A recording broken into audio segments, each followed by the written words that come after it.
researchers of the QAnon conspiracy theory movement and the co-host of a really great podcast called QAnon Anonymous. So first off, thank you all for joining me. I'm really looking forward to this conversation, and I'll remind people who are watching, if you have a question for us about the last 20 to 15 minutes of this hour-long conversation, we'll be fielding some questions from the audience. So if you're listening to us speak, you have any questions, any points you would like us to elaborate on, please drop them in the chat and we'll try to answer as many of those as we can in the time that we have. And with that, I'm going to turn to Amar. The first question that I think we should try to answer here are the distinctions between groups, because it wasn't really one coherent, cohesive group that attacked the US Capitol on January 6th. It was a combination of groups. So what lines can we draw between the different groups? And on the flip side, what kind of uniting strings tie them all together? Yeah, no, it's a very important question. I think some initial analysis is starting to come out about this as well from the Anti-Defamation League, George Washington's program on extremism, and so on. I think of the hundreds or so that were analyzed by some of these think tanks, what they basically found was quite a few, somewhere around 25 to 30% that we know of so far, were linked to the Oath Keepers, groups like the Proud Boys, Three Percenters, which are kind of much more far right, sometimes openly neo-Nazi organizations, alt-right groups like the Groyper Army, which is a kind of white supremacist movement linked to Nick Fuentes and so on. And then there's this kind of nebulous support for the QAnon movement as well, within, all wrapped up in this group of people. The vast majority, at least from the initial analysis, seem to be this kind of nebulous pro-Trump MAGA crowd. And it's not entirely sure how to think about them yet, right? Are they kind of loosely linked to some of these organizations, or are they just kind of they went there to kind of protest the election outcome, but weren't necessarily self-identified in terms of white supremacist or in terms of the far right and so on. I think in terms of similarities, one thing to think about is the nature of the Trump administration over the last 4 years and what they've done to kind of public trust in the country, right? And so public trust in the media, public trust in government institutions, public trust in medicine, public trust in science, have all been impacted by the Trump rhetoric, and has basically opened up much more kind of space for a lot of this conspiratorial kind of thinking to take hold. And I think the consequences of that we'll be seeing for some time. So moving on from that, I'll go to Christina now. What's your understanding of the scale of radicalization in the United States, both in terms of extremist movements, things like the Proud Boys and the Oath Keepers, and also kind of the general public's complacency, maybe tacit support, we could say fairly, of those kind of extremist ideologies and movements and groups? I think that we have always known that some level of extremism has always been prevalent in the fringes. And within the spectrum, like Ram said earlier, within the spectrum of radicalization, you will always see that there will be certain avenues or pathways towards radicalization. What we are seeing right now is the ability to scale that up and the ability of finding different pathways towards radicalization. We definitely have seen this scale as content, and content that contains radical ideologies starts permeating and becomes a lot more mainstream, a lot more easy to find. And one of the details that I think is really interesting in terms of assessing the scale is that you have a structure of permission, of normalization that wasn't present before, that you could identify specifically a Trump administration that was never very keen on establishing where the boundaries were and what was permissible to do, and which groups were actually on the extremism side. There was a lot of opportunistic use of these groups and these affiliations when it was convenient and when it wasn't. And so I do think that the permission structure that habilitated a lot of folks that would have not allowed themselves to be in a situation where violence was normalized was advanced definitely through social media and definitely through some cable networks. So building on the point that Christina just made, Travis, online radicalization does not exist in a vacuum. It has all kinds of different arms and legs that reach into other parts of our society, including specifically news media and politics itself. As Christina was saying, the Trump administration throughout the 2016 campaign and even throughout its administration never really seemed to be very keen on establishing a firm line between what would be considered fringe and what was permissible. I'm curious, in your experience and your research, how have you seen political influences? I'm talking media figures, activists, politicians. How have they influenced the general temperature within extremist or conspiracy-driven movements online?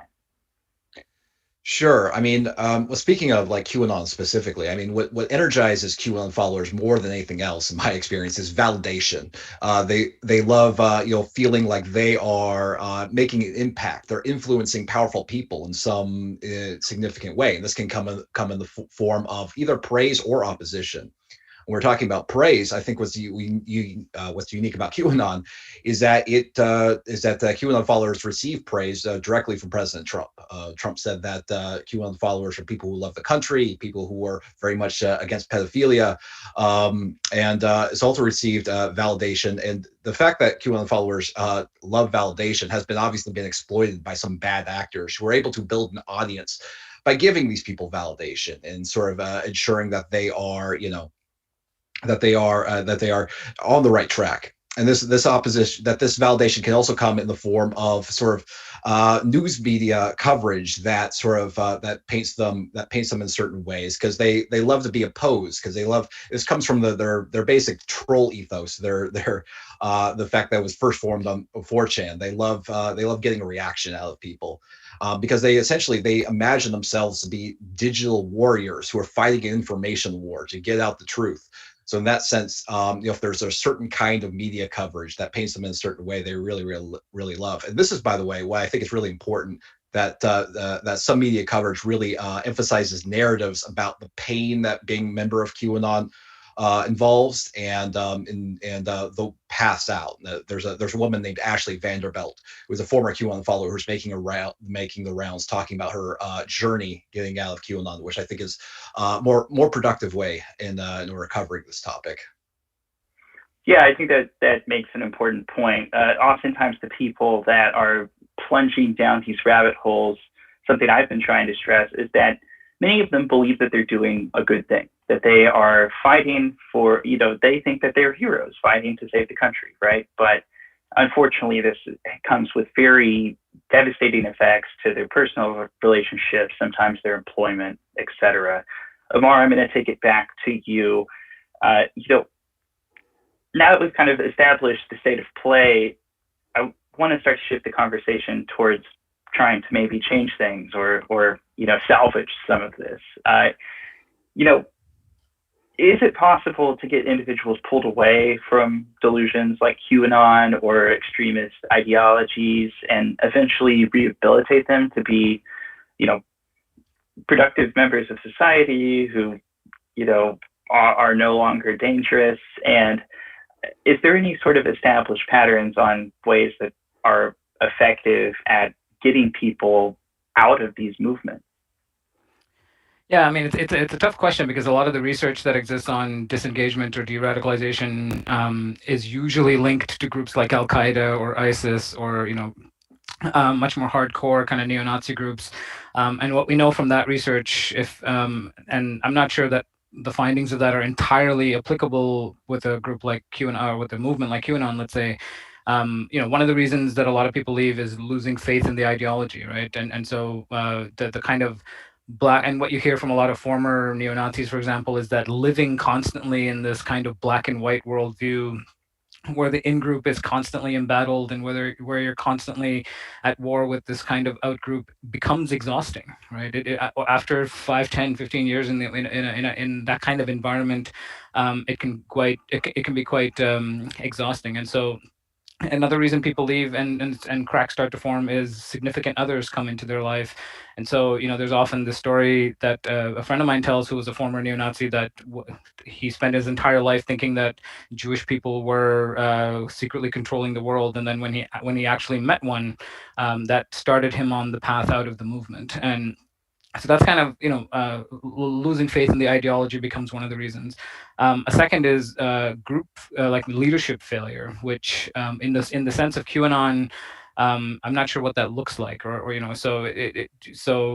you're kind of told that members of your in-group, members of your movement are honorable, selfless, authentic people, and then once they start backstabbing, once they start showcasing their selfishness, and that can often lead to people leaving these movements.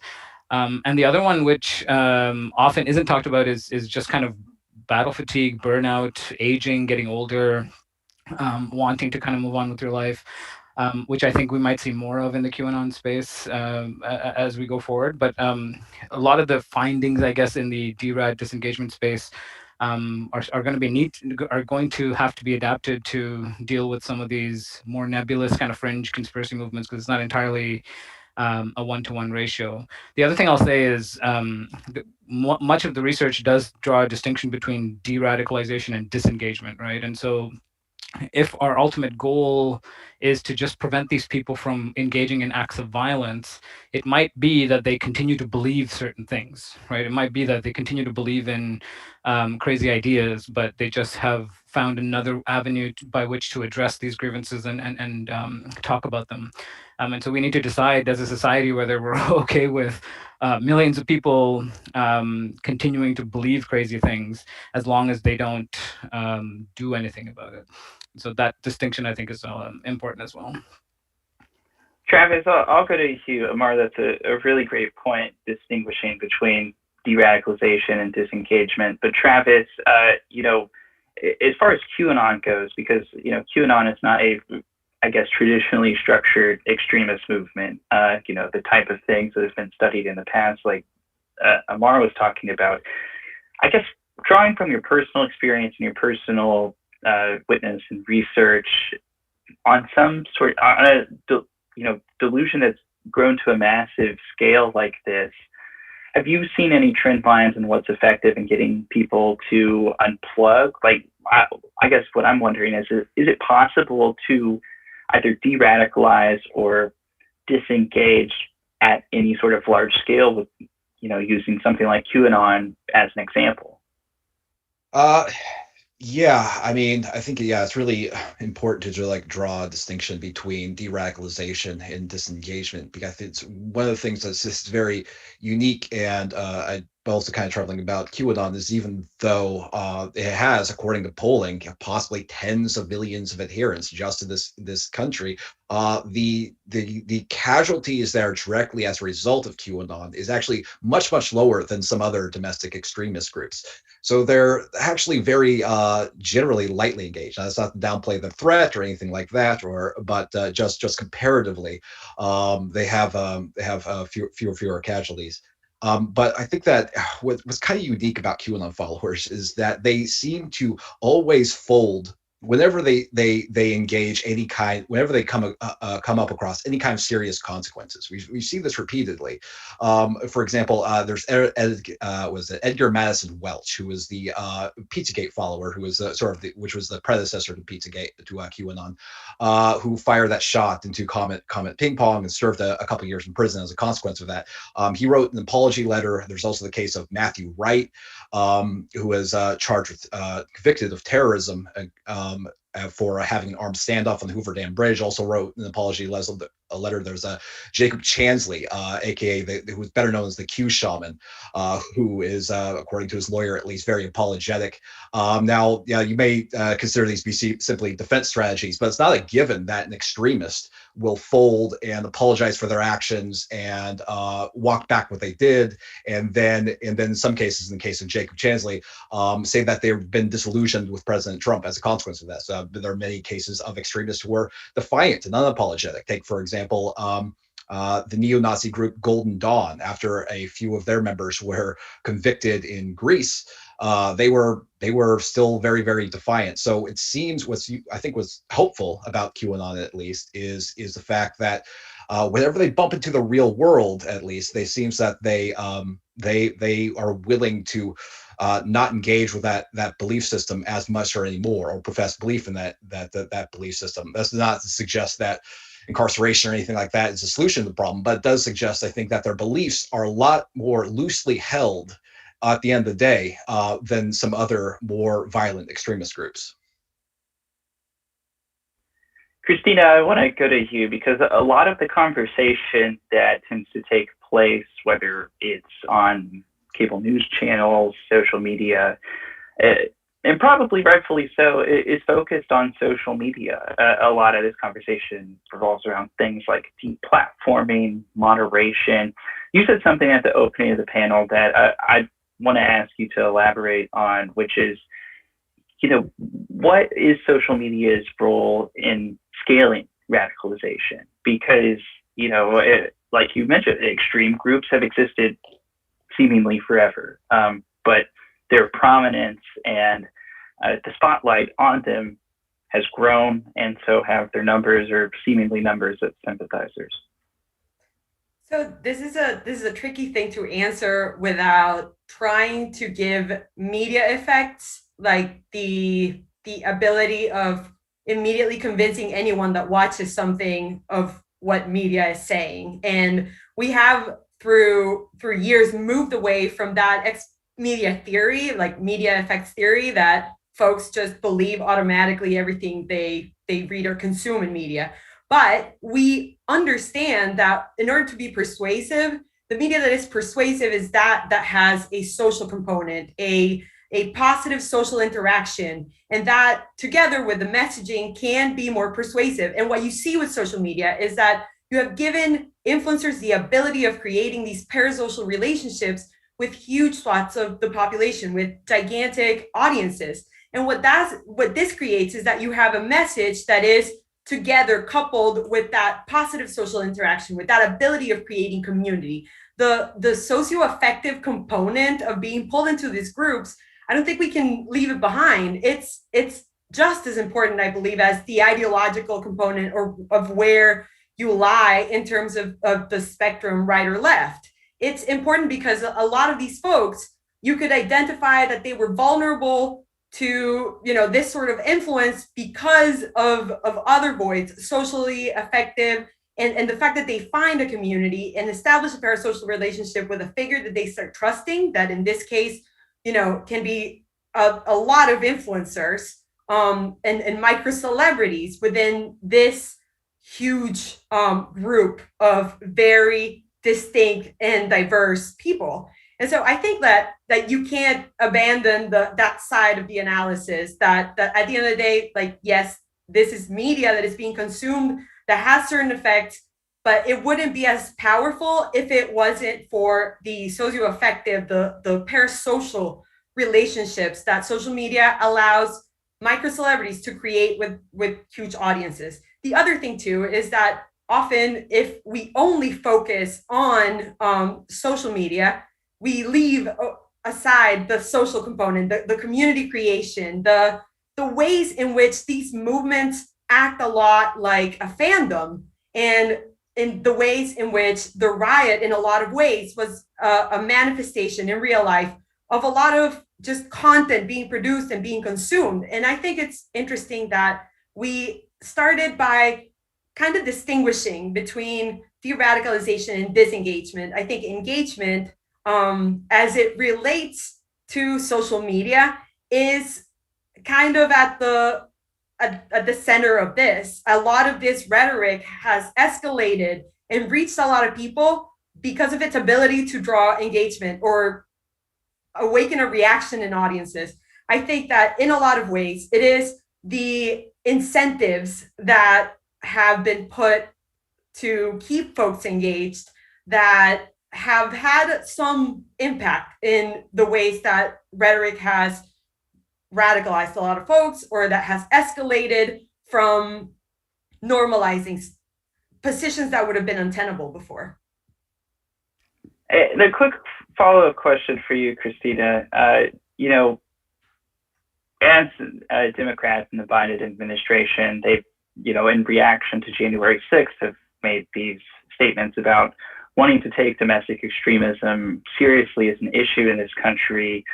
You know, I'm curious your general thoughts on, you know, there's a variety of ways to fight that, right? There's the tech component, there's the local community component, there's, you know, to the extent a law enforcement component. Like, I'm curious your thoughts on, you know, given social media's kind of, would it be fair to say, enabling role in swelling the size of this issue?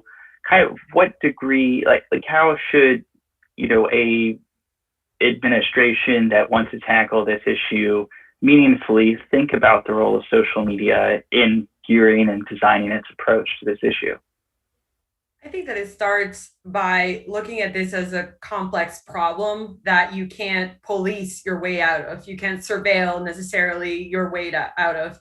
I think I agree with your assessment that for a long time, the importance or the influence of radical domestic extremism has not been taken seriously. I do think that to a degree, there has been a wishful thinking, perhaps, but a willingness to be a lot more forgiving when terrorism looks white, when it's domestically grown, when it's being manifested as just a lot of charged rhetoric. I think that changing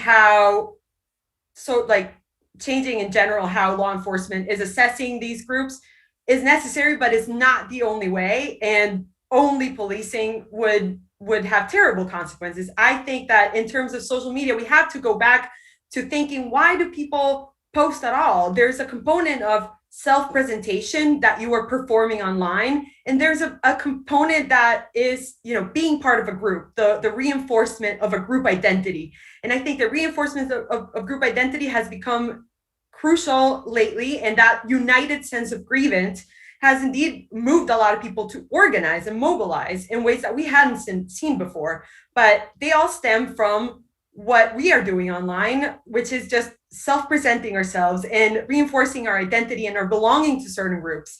And from that, I think that we can start talking about the role of social media in enabling perhaps not the extremism or the ideology, which already existed, but in giving it crucial tools to amplify, reach, and normalize, allowing a lot of people to connect and with similarly, you know, aligned folks that they wouldn't have found otherwise. So I think that there is definitely that component of platform governance that we cannot ignore. We know that deplatforming has positive effects, but it can't be the only tool. It is a blunt approach, and it has unintended consequences. So we have to include some nuance in how we approach these things. We have to look at what monetizing or demonetizing can do for de-escalating rhetoric. We have to look at what is the role that algorithmic amplification is playing here, and what is the role that recommendation algorithms are playing in allowing a lot of groups with distinct identities to coalesce around one big idea and move and mobilize in the real world towards achieving something. We have to also identify which ways which are flags that we can look at in terms of social media users that can inform a little bit where a person is in their journey of radicalization. Is it time that they're spending online? Is it interactions? Is it isolation in their real life, in the real world communities? So these are complex problems. And policing alone is not going to get us out of this.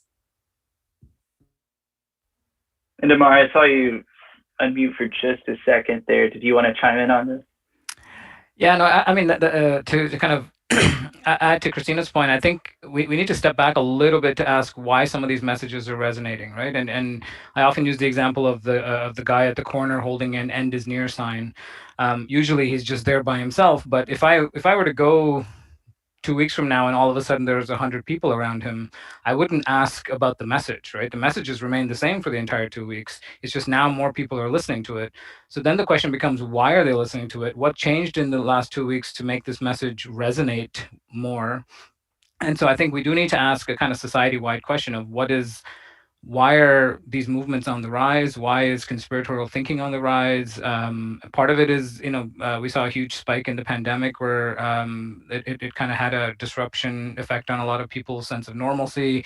And so we do need to ask a kind of broader question of the messages often remain the same. I mean, the KKK from the early 20th century is the message of the far right hasn't particularly changed, but the demand has changed over time. And so what is leading to some of these messages resonating more now than they did, 5-10 years ago?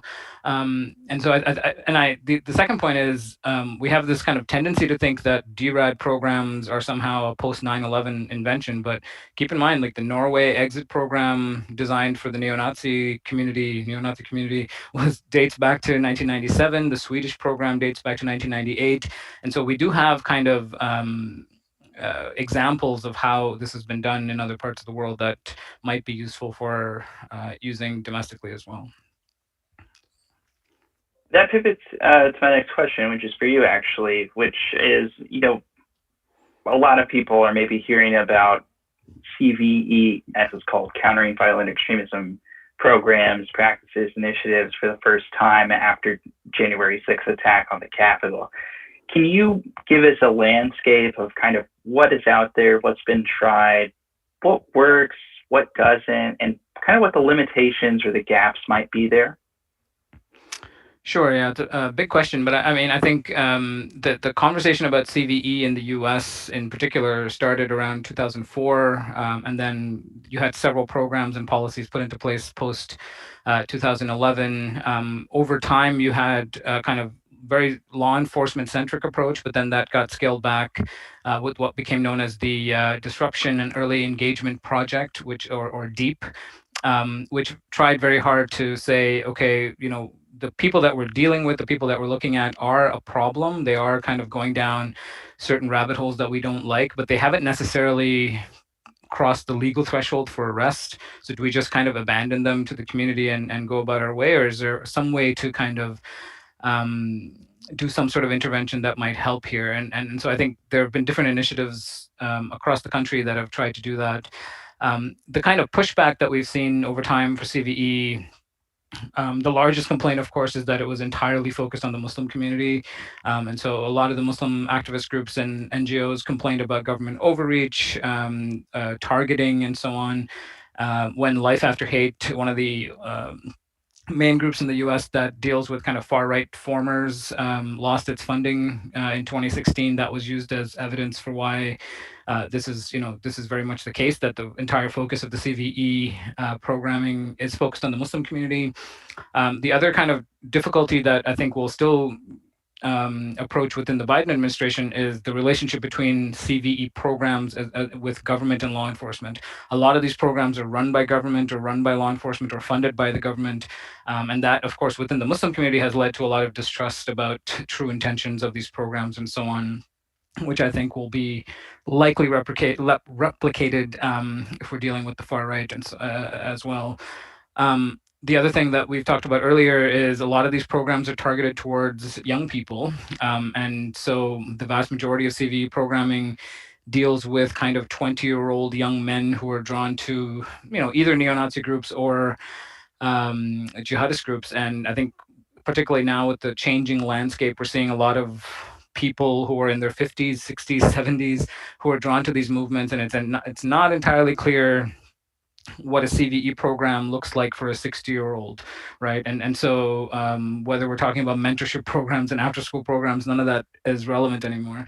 And so I think the Biden administration is going to have to think through the changing landscape of extremism, and then how to do that in a way that doesn't kind of replicate the mistakes of the last decade or so. So this last one, I'll open this up to the whole panel.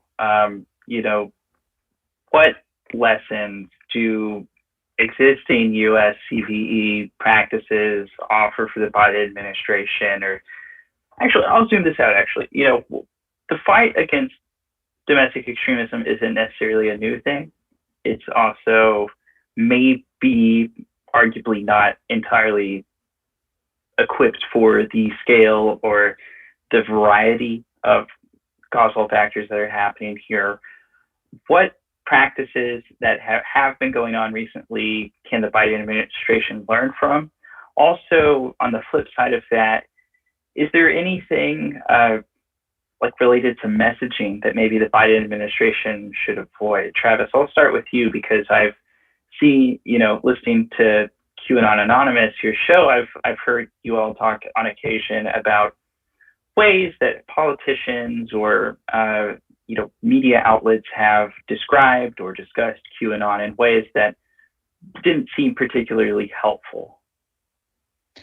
Yeah. I think whenever I approach sort of the QAnon radicalization, I always talk about in the ways in which is a tragedy, because again, these QAnon followers, they want to be heroic. They want to think that they're doing battle, and they want to feel like they're arm in arm with allies, and they're supporting absolute evil. And then in this sense, I know that there's a lot of sometimes we get critiqued for, because we act as if we are too sympathetic to people who are radicalized in some sense.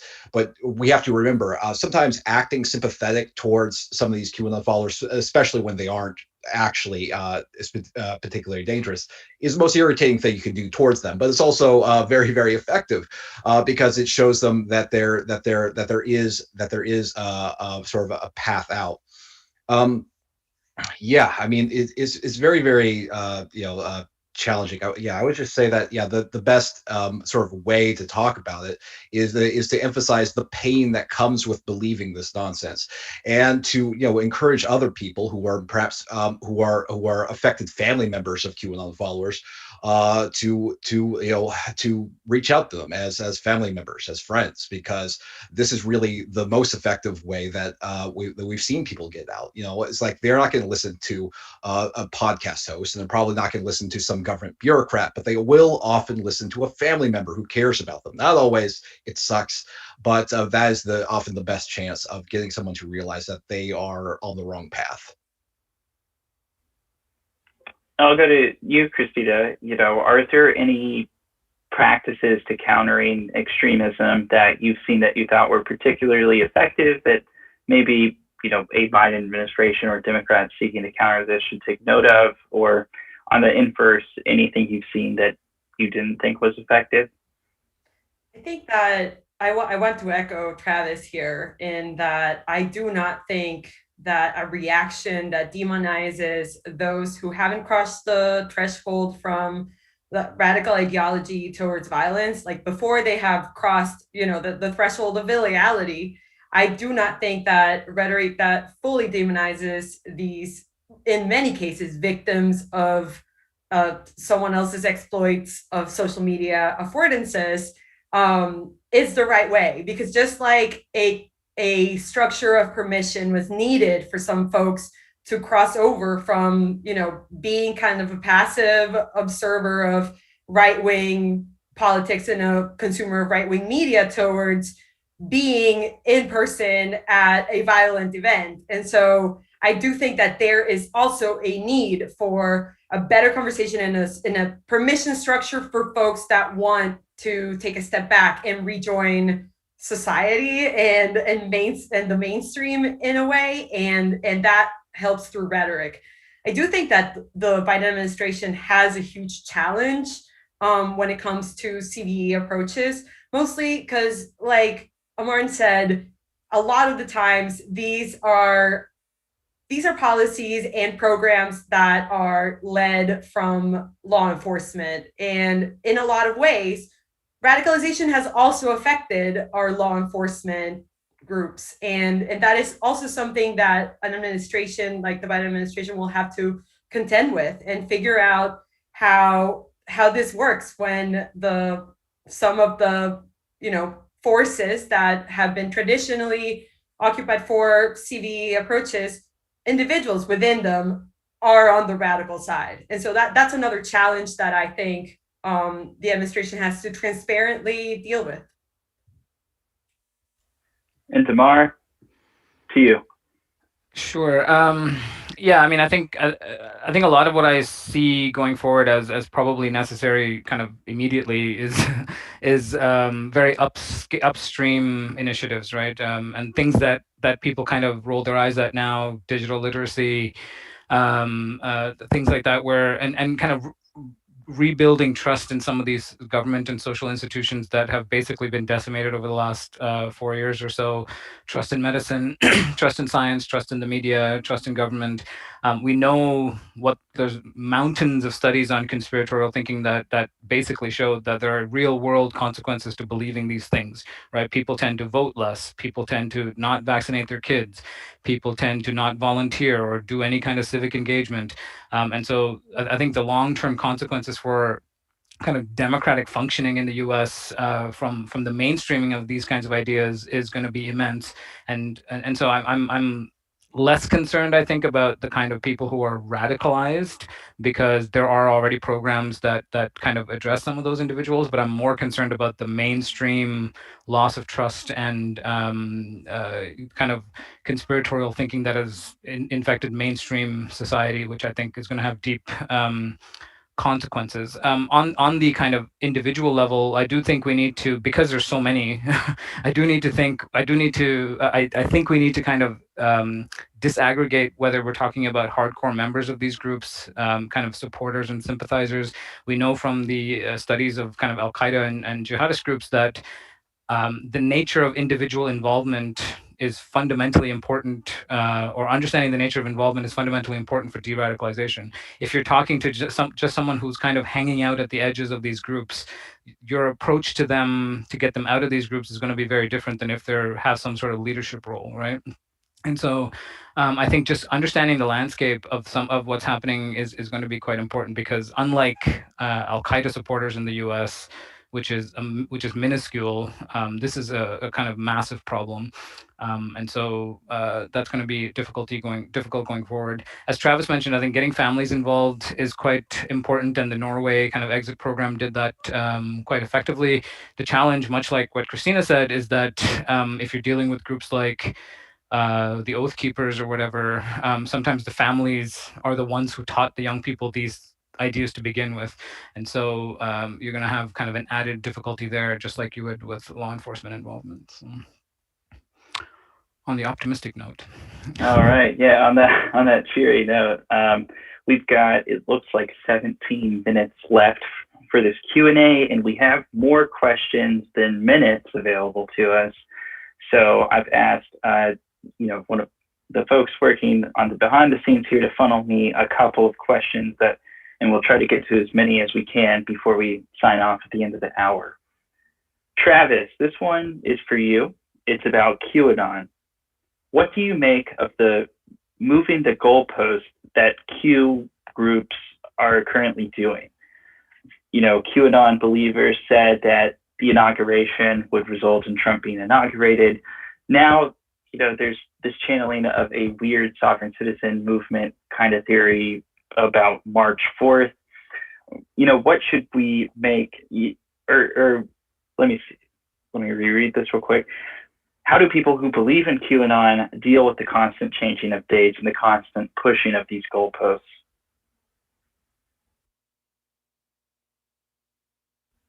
You're muted, Travis.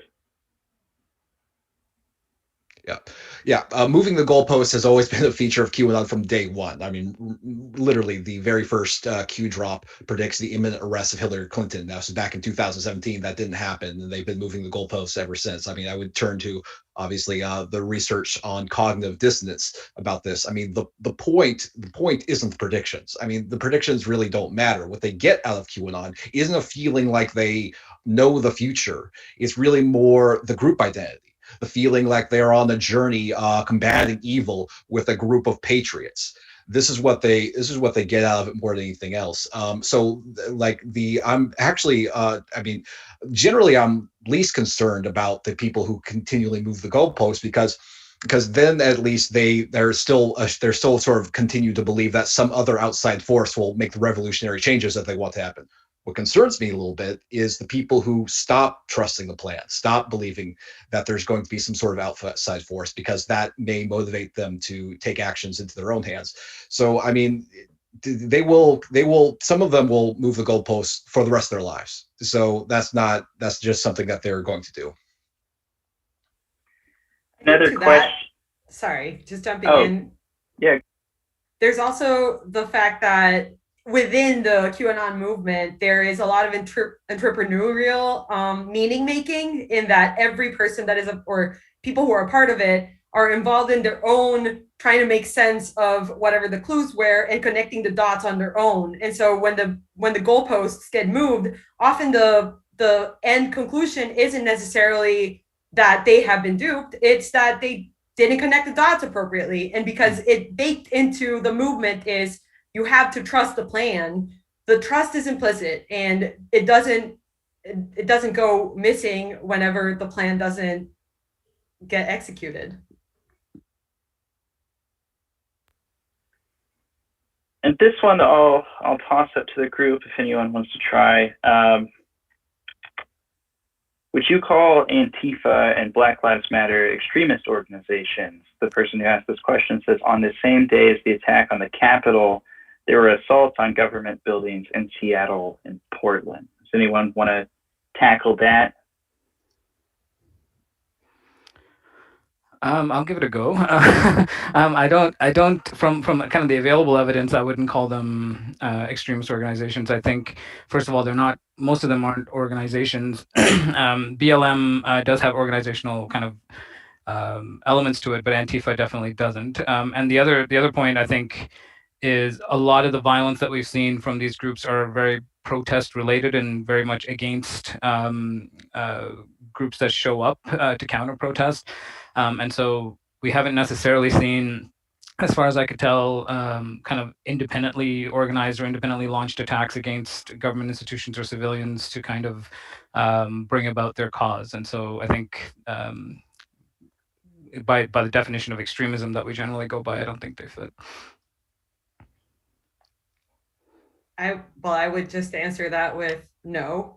I would also say that the false equivalences that got made in trying to draw these as mirror images of two extreme problems that are, present at both ends of the spectrum was what I meant when I talked about a permission structure that, was pushed by cable news. And if you were looking at the coverage of Antifa or Black Lives Matter BLM protests throughout the summer of 2020, you would have seen that folks who were only watching, for example, Fox News, would have assumed that the prevalence of violence in protesting and within these movements was a lot more widespread than actually individual exceptions. And that is in part what brought a lot of folks to believe that, well, this is nothing compared to what we've been seeing all summer. That those false equivalences were really damaging in allowing a lot of people to cross that line from what they saw as permissible to acting on a lot of really bad information.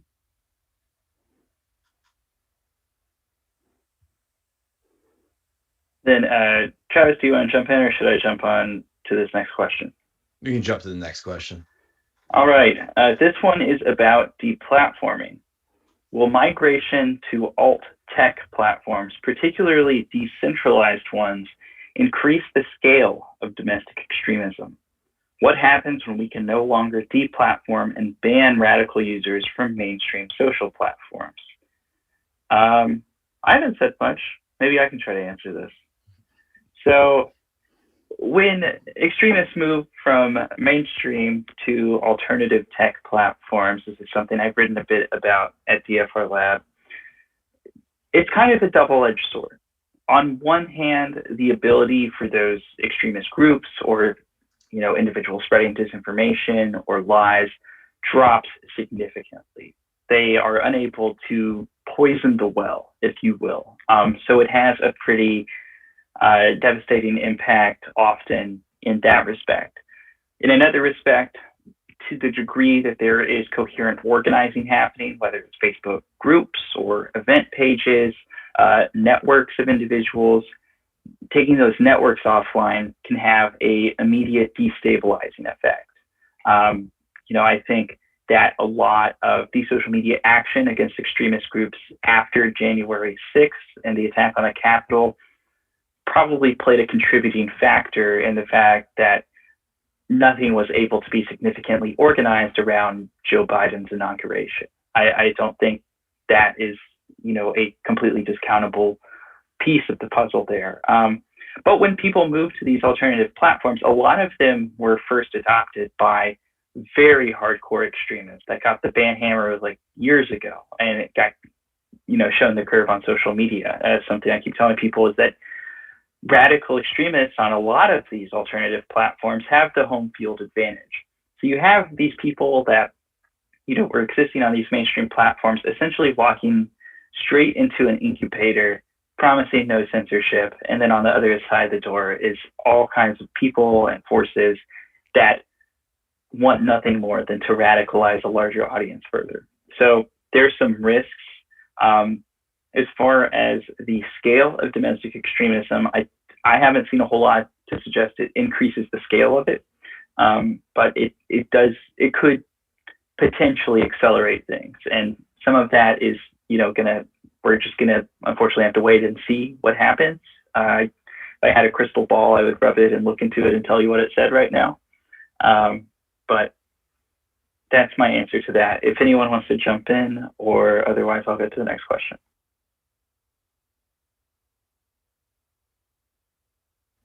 All right, next question. Christina, this seems like a good one for you.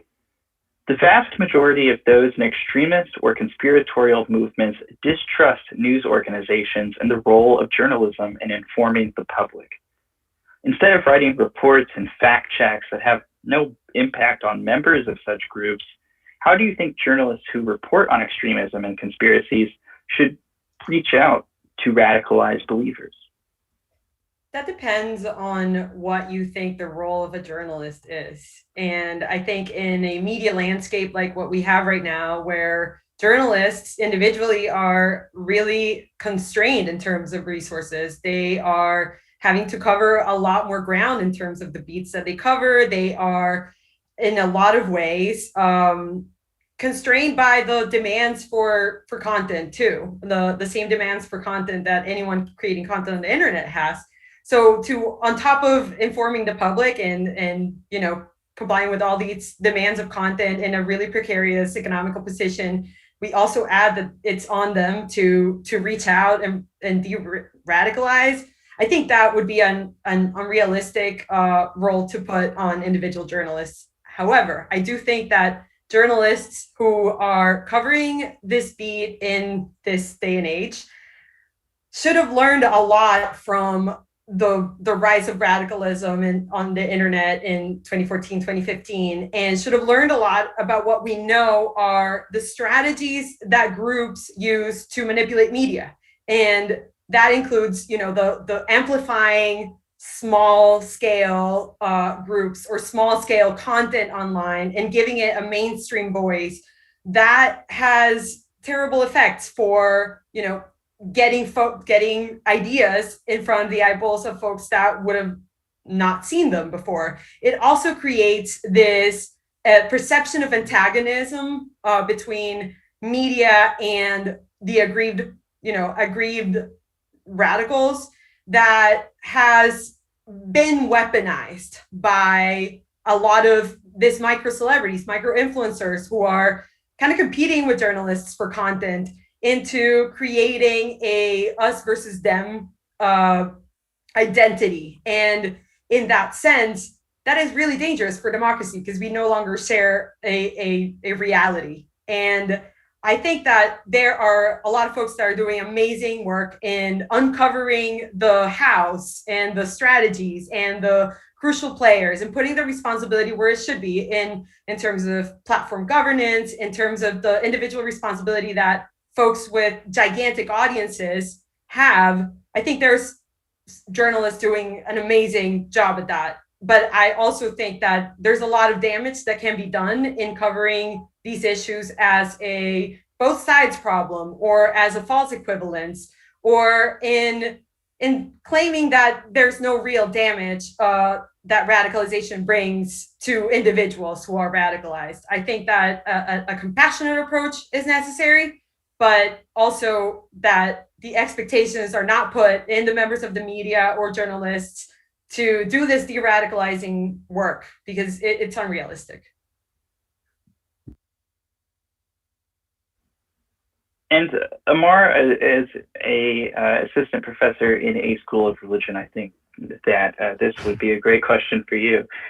The person who wrote this question says, one thing that I have not heard us discuss is the role of Christian nationalism in the events of January 6th. The person who wrote the question wrote, the Jesus flags were there alongside the Confederate and the Trump flags. What are the implications for what churches should be watching for? I think that's really interesting because religious communities are huge communities in the country. So whatever intersection of this topic in the religious communities you might have insights on, love to hear. Sure. I mean, I think one thing to keep in mind is kind of American politics has always been infused with religion, has always been infused with kind of apocalyptic kind of thinking going back quite a while. And so, you know, communism used to be thought of as the product of Satan. Henry Kissinger was thought to be the Antichrist, and so on. And so I think a lot of the kind of evangelical, politicized kind of religious identity that exists in the U.S. is part of what's allowing groups like QAnon even to resonate, right? And I think, and so that kind of element is constantly present. On the kind of much more far right Christian identity kind of movements are also quite prevalent, and we're actively seen on January 6th. And I do think there's been a lot of pushback, I guess, from congregations, particularly in Baptist churches and neo-charismatic churches, to groups like QAnon to basically say these kinds of things are seeping into our congregations. They're being sent conspiratorial documents and conspiratorial thinking, so to keep an eye out for it. On the kind of New Age front, you're also seeing QAnon ideas seep into New Age beliefs, again, mixed with kind of distrust in big pharma, distrust in vaccines, distrust in medicine, and so on. So I do think you're seeing a lot of these ideas seep into different elements of religious communities that form the kind of tapestry of American religion. It's always been part and parcel of what religion in the U.S. has been about. So we are running up on the end of the hour here. I just very quickly scrolled through the Q&A chat, and there's a lot of good questions. And if we had all day, I'm sure we would have fun sitting down and answering them. But unfortunately, we are coming up on the end of the hour. Thank you, everyone, for joining. I have one last closing question, and I'll open it up to the whole panel, SparkNotes style. What do you anticipate in the next 90 days to 6 months in the wake of the Capitol riot? Additionally, do you see a path forward for public-private partnerships that can aid in de-radicalization and fighting disinformation offline in a way that doesn't trample civil liberties?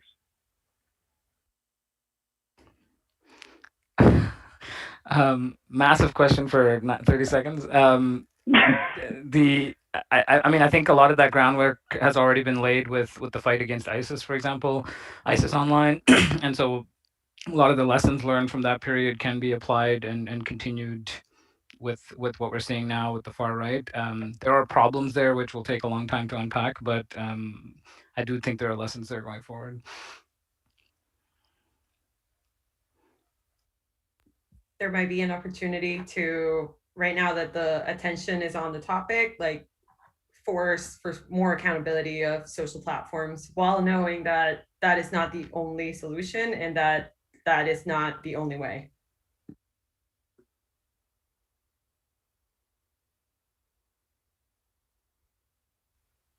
And Travis, what do you think?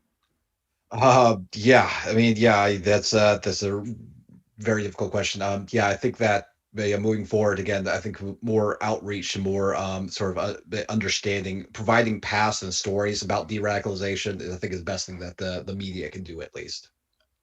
Yeah, and to the respect of the next 90 days to 6 months, I think it was. Currently the far right and extremist right is in a kind of a state of suspension right now, if you will.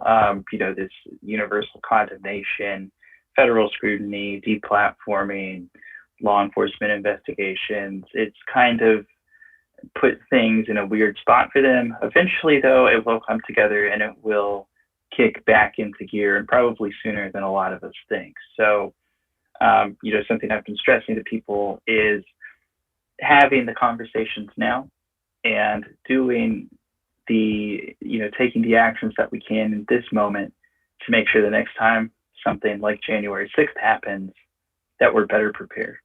And I think this kind of conversation is the perfect place to start. It's exactly the kind of conversation we should be having, both within government, civil society, and also, more broadly speaking. So with that, we're coming up on the end of the hour. I want to give a big thank you to our panelists, Christina Lopez, Travis View, and Amarnath Amarsingham.